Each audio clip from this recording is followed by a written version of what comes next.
All right, ladies and gentlemen, what's going on? My name is Denonu, and in this video here, we're going to be talking about Zack Snyder's Justice League.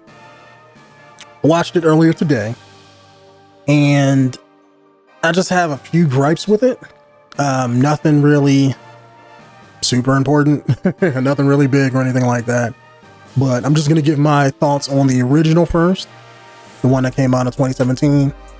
Then I'm going to jump in basically and list basically what I don't like about the new one.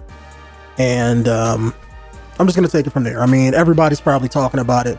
There isn't, I don't want to go scene by scene or breakdown of a movie that we've already seen, so I'm just going to state what I kind of don't like about it. We can go from there.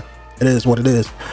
But just coming into it, I was somebody who hates Snyder's whole vision of the Justice League, only because I know what the characters are. I'm a fan of all of these characters.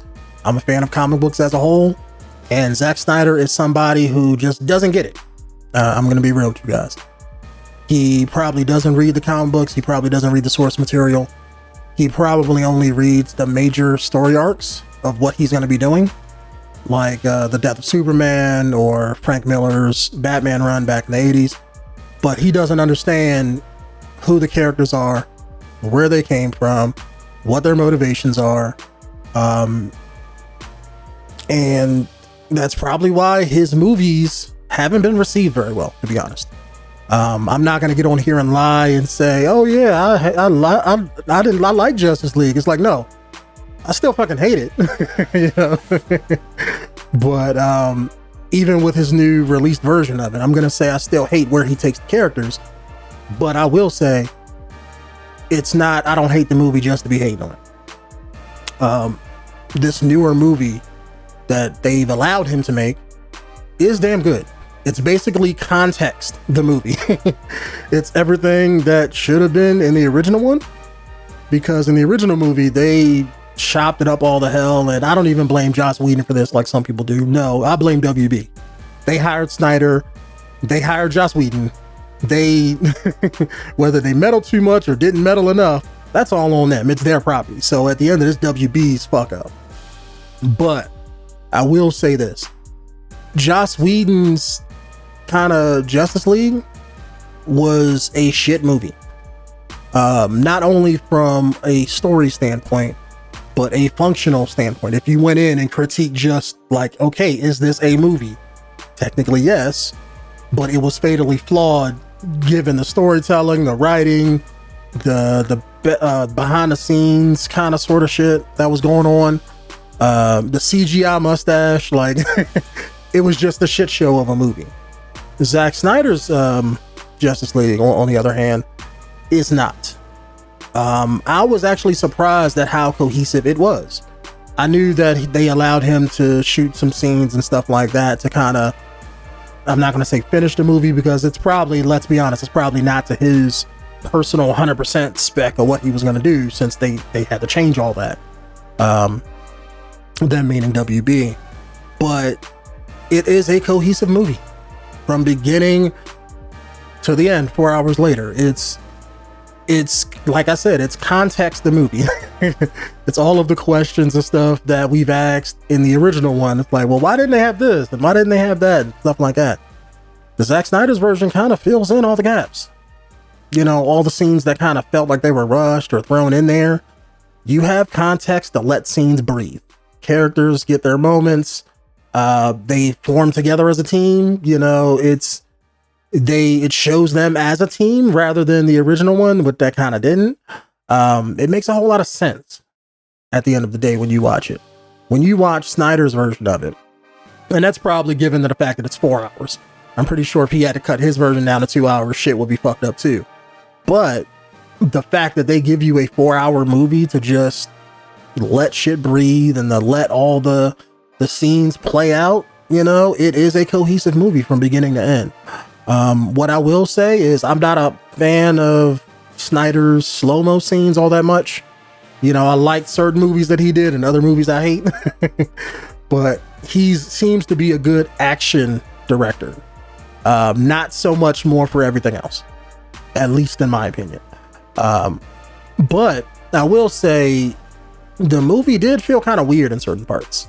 At certain times it felt like I was watching a musical. Like every time, like you just had certain songs played throughout the movie that was just like, okay, well, why is this shit playing? And it's like, I get it, it's trying to be epic, but every time they would play like a particular song or something like that, it would take me out of the movie. You know, it felt like I was watching a music video at certain points. Like that Flash scene that felt super awkward, of him like caressing somebody's face as they're, you know, about to die. It felt super weird and creepy. But outside of those moments, movie was damn good. CG's kind of hit or miss, especially once you get towards the last act of the movie.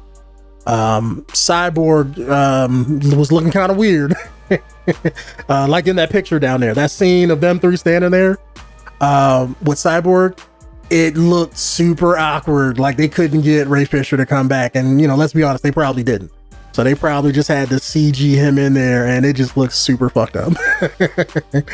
But that aside, the CGI where it mattered was decent. Superman was looking damn good.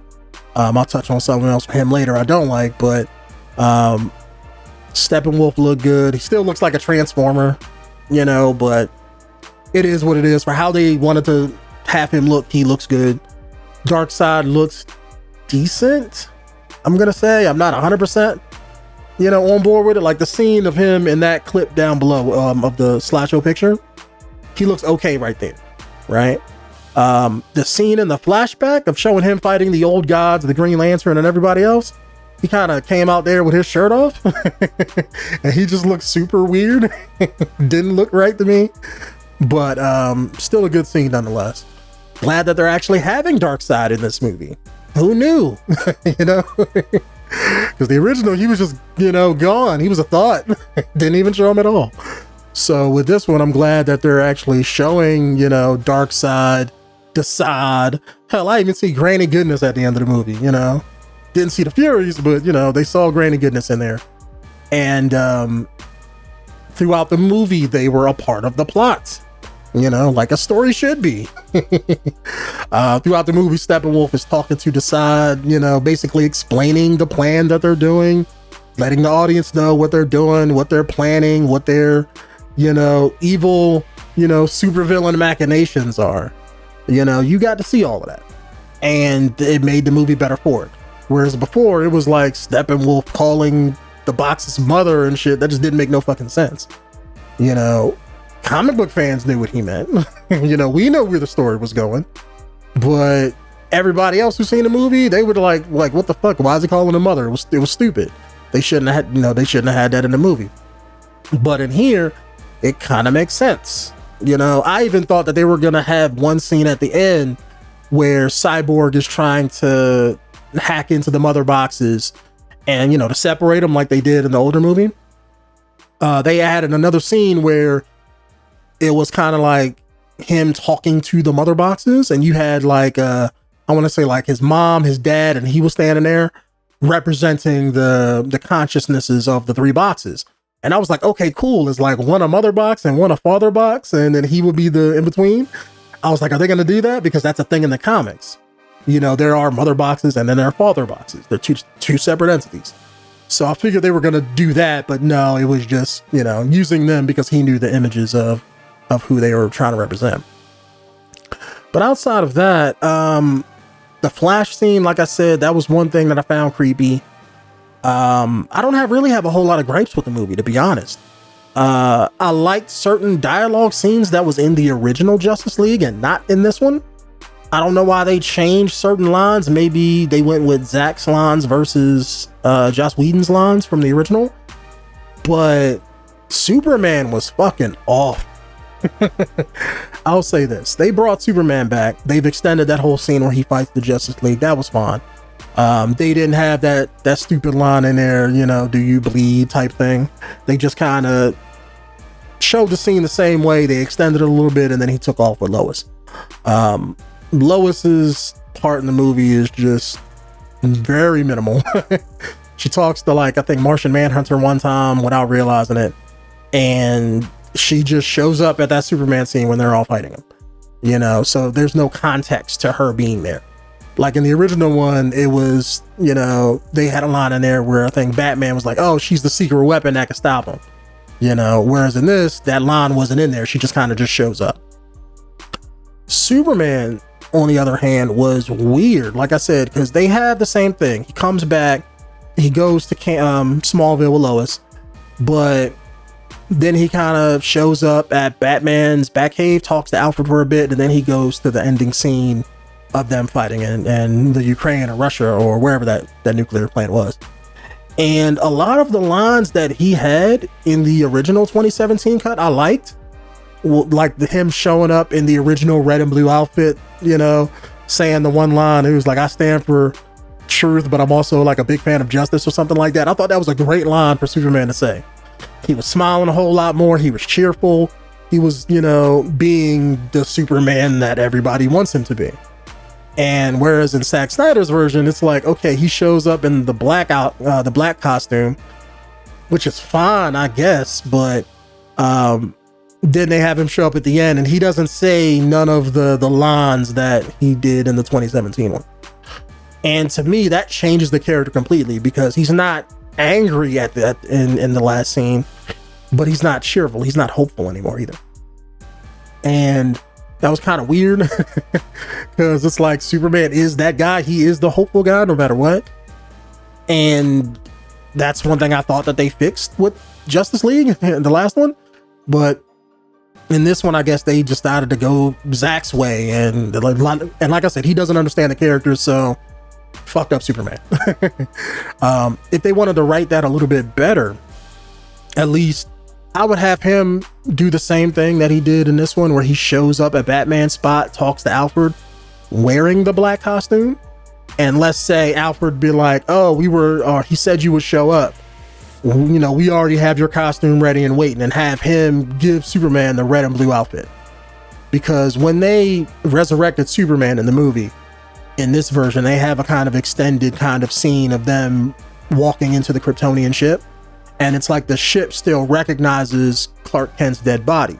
So it opens up and shows you like his dad's Kryptonian outfit, the regular Superman outfit, the red and blue one. So you could write in there and say like, oh, they just took it with him because they knew he was gonna show up. You know, they could have did it that way and then still have him at the end be the hopeful red and blue Superman, you know, that everybody wants. You know, but I know everybody wanted him to badgering him about having that black suit in there for some unknown reason. I don't know why. I've never found that suit popular. It was only in the Death of Superman and like 2 more comic books after that. And it was a solar powered suit that was supposed to basically strengthen him because he was still weak from coming back. But it wasn't like he didn't look cool in it. It was like he just looked weird, and that's why they changed his outfit right back even in the comics. If you were gonna do the black suit, I wish they would have gave him the mullet. I mean, why not? Go all in, you know, but they didn't. I think he just had the regular haircut, no mullet. But I just wish for that ending scene for Superman to be the Superman that was in Justice League. But outside of that, all the other characters were done pretty good. Even Cyborg, I was surprised. Like, I knew they shot a bunch of Cyborg stuff that they cut out, but in this, and you know, he actually has a complete kind of arc. Kind of surprised me. I didn't think they were gonna do that, since we all know Ray Fisher ain't coming back because of all the shit he keeps talking on Twitter and shit. So I don't know. I don't think they got him back for any reshoots. I don't keep track of all the news like that, so I'm not 100% sure if they did, but I'm assuming, given all the talk, they didn't. But he had a complete story in there. They had him, you know, being spiteful for his dad for bringing him back with the mother box. That was a big thing of him dealing with, I guess, losing his humanity, or what he thought his humanity was. And throughout the course of the movie, he realizes that, no, I don't need to be turned back into human. I'm fine with the way I am. So he had a kind of acceptance thing going on there. Flash was finally given something to do. I'm gonna say this as a joke, but I mean it from a place of love. But Flash does his thing about running around stuff. I was kind of worried because Flash is like one of those problem solvers. He's like Superman, where it's like he's as strong as he needs to be, and given his powers, it can equate anything. So like if he needed to, let's say, punch Superman, he's not as strong as Superman, but speed gives you power if you run faster. So he could be as strong as he wants to too. But they had a big scene at the end where they needed Flash to run around the nuclear facility to build up enough speed to give Cyborg enough energy to project his mind into the mother boxes. Versus in the original one where he just didn't have anything to do besides push a truck, you know? So I like the fact that they cut out that stupid family and actually gave Flash something to do. Wonder Woman, she's fine, I guess. I wish they would make her the straight tactical badass the way she is in the comic books, where she's like a beast when it comes to fighting. They make it so that she's okay, but she still gets her ass whooped from time to time. This version didn't change that. She's still the same kind of character. All the scenes, the major action scenes, they were extended really, but it's just the same movie, given a whole lot of extensions and context. Aquaman, his scenes were pretty much the same. They had an additional dialogue scene with him talking with William Dafoe. Basically, oh, you have to accept who you are, blah, blah, blah, blah, blah, take your mother's tribe, you know, that whole shtick that he was doing at the beginning of his movie. Batman was less weak, liking that a lot. I hated how it's realistic to show Batman, you know, taking hits from everybody and getting wounded and stuff because he's the only one who, let's say, doesn't have any powers. But you can't show Batman being a punching bag either. You know, in the original version of the Justice League, he was that punching bag. Like, he didn't really have a purpose in the movie, and he's like the second biggest star in it. He's the first if you're counting popularity, you know, out of everybody. So it's like you have to have or show Batman do his thing. You can have him fight somebody like Deathstroke or Superman and get that ass handed to him. But he still has to be like, hey, look, you're still Batman. You're still the nicest hand-to-hand guy or one of the hand-to-hand guys in DC Comics. You're still a great-ass detective, you know, if not the best. You still know a whole lot. He still has the gadgets. You have to give him all of that shit. In this, they didn't really give him the gadgets per se, but I like the fact that he basically learns as a fighter, as it were. Like in Batman v Superman, when they were fighting Doomsday, he was watching Wonder Woman use her bracelets. You know how she clangs them together or whatever, make the big shockwave. So he basically took that idea and made his little version of it. I guess you could say him and Alfred made his own little version of it, where basically he can block energy beams and energy blasts with his gauntlets until they fry. You know, just like how Wonder Woman can block bullets and stuff like that. So I thought that was a cool idea. That shows his ingenuity. And that he's the type of character to be like, okay, I'm going to be that Tony Stark to build some shit. Like, I don't got powers, but I can still build things and do what I need to do to make me viable on the battlefield. Like that a whole lot. He also had a couple more scenes at the end, basically showcasing the same, I guess, stuff that happened in the original. He did have another scene of him breaking the shield around the facility versus just driving the Batmobile like in the older one. So that he had a purpose. His purpose of that ending battle wasn't really the main fight with Steppenwolf, but breaking the shield to allow the team to go in there and fight Steppenwolf and do what they had to do, and coming up with the plan that they had. So he had his purpose in there too. He wasn't just there for show. But outside of that, yeah, that's pretty much it. I mean, like I said, I can't knock this movie a whole lot. It was good. It was okay. It was cohesive. The context really does make a difference, because if you take the context out, it would still be the original Justice League. You know, it would still be the same shit show of a movie that came out 3 years ago. But given all the context and everything, you know, it completely changes your outlook on it, because you understand what the characters are going, what the plot of the movie is, and, you know, where the movie's going from beginning to end. It's not hard to follow. So, I mean, if anything, this movie is shows you what can happen when you just let people do their thing. Now that being said, like I said, I'm not a big Zack Snyder fan, not at all. Do I think he should be given free reign to do what he wants with all these movies? Fuck no. Because like I said, he doesn't understand shit. He's a good action scene guy. That's it. That's all he does. Just like how Michael Bay, is good at making explosions. Zack Snyder's good. It was like, look, when you need something, when you need a good action scene in slow-mo, yeah, that's when you call Zack Snyder. You don't call him to write or direct your movie. You don't do that.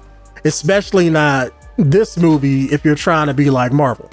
Because like if I even had to equate, let's say Zack Snyder's version of this movie, is this as good as Endgame or Infinity War? Fuck no. Nowhere near. It's just a cohesive movie from beginning to end. But what I think WB should do is, this is a lesson in humility, because Zack Snyder's version is a hell of a lot better than the original Justice League version by far.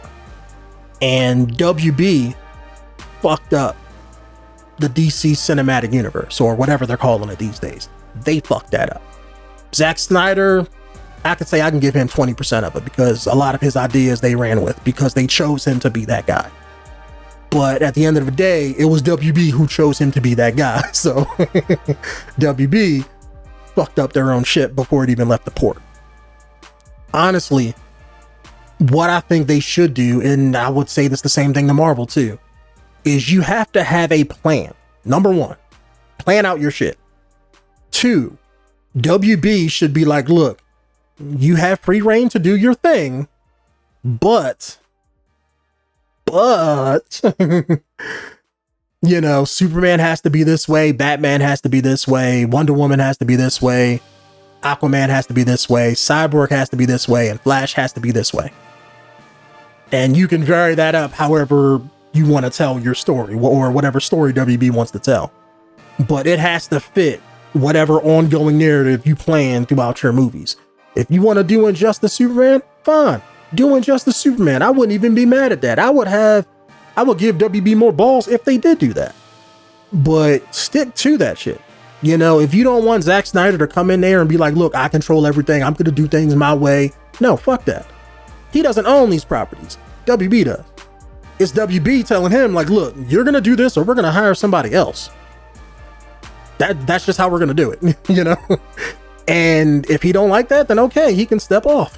They can get somebody else to do it, because you have to have that strong foundation, because you can't have directors, when directors want to do their own thing, that's when shit gets either really good or really fucked up. And Zack Snyder, he's no James Cameron. So James Cameron's probably that one guy who would be like, you know what, you do what you want. Christopher Nolan, yeah, you do what you want. Zack Snyder, no, you're gonna do what we fucking tell you. I wouldn't put him in their league. So you have to kind of maintain control over the aspects you want, moving from movie to movie, just like how Marvel does. I'm pretty sure Marvel movie to movie is going to be like, okay, Iron Man's going to be this type of character. Captain America's going to be this kind of character. Ant-Man's going to be this way. War Machine's going to be this way. Black Panther's going to be this way. And it's like, yeah, the movie could change, but the character and how they are in those movies don't change. And that's what WB should have did. Give Zack Snyder Batman v Superman, Justice League, or whatever, but maintain in those movies like their characters have to be this. And then if they want to change that, or let's say change his directing style, then get other directors to do future movies. But even in those movies, the characters have to remain consistent. That's the whole big thing. You can have your character arcs per movie, yeah. I'm not saying you can. But at the same time, you have to have your characters be consistent across all of your platforms. That's how you build a shared universe, because shit is consistent. Like we got Falcon and the Winter Soldier come out tomorrow. I guarantee you, when I turn on that shit on Disney Plus tomorrow, that the Falcon and Winter Soldier are gonna be the same characters they were in Civil War and in Endgame and Infinity War. I guarantee you that. I don't even have to question that.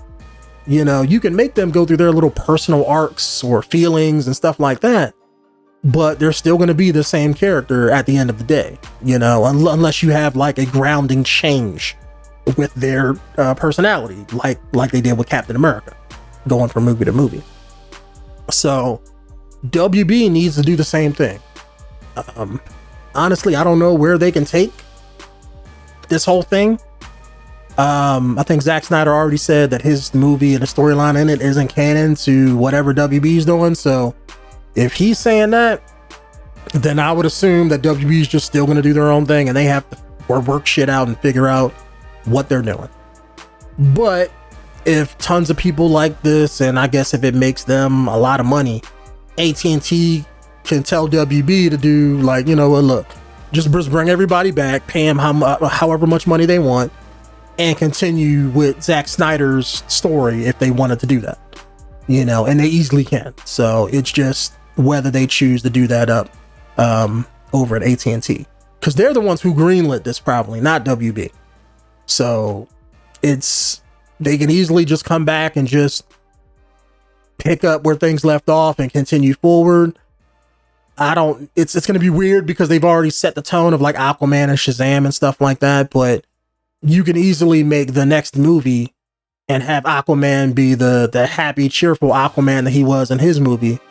Have Superman be hopeful and cheerful. Have Batman be not hopeful and cheerful because it's Batman. You know, I wouldn't expect him, to be cheerful. I'd expect him to be brooding in his cave, you know. But they can easily make it go forward. Or, I mean, if they ever get this Flash movie off the ground, Flashpoint that shit, and then just have it come back, change everything, and it's like, okay, everything is different. This is the way it is now. They can do that too. So, but honestly, YouTube, that's just my opinion on things. If I had to rate Zack Snyder's Justice League, if I had to rate the original two, I'd probably give the original a 5 and give, Zack Snyder's Justice League probably about a 7.